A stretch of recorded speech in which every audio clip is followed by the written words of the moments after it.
Hello, everyone, and welcome to 365 Days of Love, Day 27. I'm happy to be in front of you guys again. I'm thankful to even see another day, let alone be able to share with you guys one reason why I am in love with God every day for 365 days. Today is no different. I am still in love with God just as much as I was yesterday, if not more than I was yesterday, because I have a new reason. And I've been talking about, faith lately. I've been actually reading a lot about faith and the miracles that God performed, that Jesus performed while he was on earth. And, but today I want to talk about something a little different. It is about faith, but I didn't read it in my study today. It's actually, the way I felt for the last couple of days and the comfort that I received from God. And the story that I related it to was Peter walking on the water. And you can find this story in Matthew chapter 14, verse 22 through 32. And if you don't know the story by now, Jesus was walking on the water, and his disciples saw him. And Peter called out to him and said, if that's truly you, allow me to come out on the water with you. And Jesus said, come. And it's so much meat in just a few verses, like from verse 29 to 32. It's so much meat just right there. It's so much to grasp onto.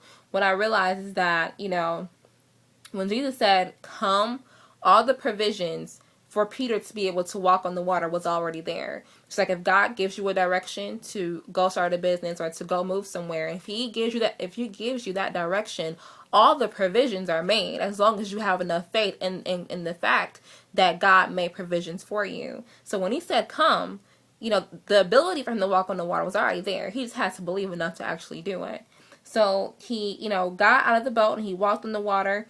And then, in verse 29 and verse 30, he said, Peter started to look around him. He started to look at the wind, started to look at the waves, and then he lost faith and he began to sink. And that's how I've been feeling the last couple of days. It's like, and I said it plainly, I think I tweeted about it. It's like, I must admit that I have my eyes off God. I have my eyes off Jesus. I'm looking at the situation around me and I'm starting to sink. And what's awesome here is that, it's a perfect example of how we can get distracted, of how we can get our eyes off God, how we can get our eyes off our purpose, off God's plan for our lives, off how awesome and how capable he is, and start looking at our circumstances, and we will begin to sink. But what's awesome is that it didn't say that Peter went to the bottom of the ocean or of the sea. It didn't say that. But the laws of gravity say, you can't walk on the water. So if Jesus took away the provision for him to be able to walk on the water, he's going straight to the bottom and he's going fast. But it didn't say that. It said that he began to sink. So it's only by God's grace and by God's mercy that he began to sink. And I thought that was awesome too. So that's why I said, I'm beginning to sink. I'm still afloat because of God's grace and God's mercy. But what's even more awesome is that Peter cried out, Lord, save me.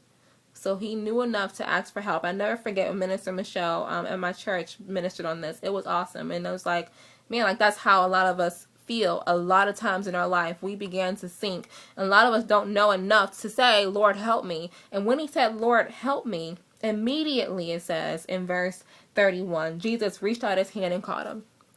And he criticized his faith. He said, ye of little faith. So today, this is my story. I love this story right here. I really encourage you to read it. Again, it's Matthew chapter 14. Starts from verse 22 to verse 32. And, today I love God because I know that if I begin to sink, I can cry out for help and he will save me. See you guys tomorrow. Bye.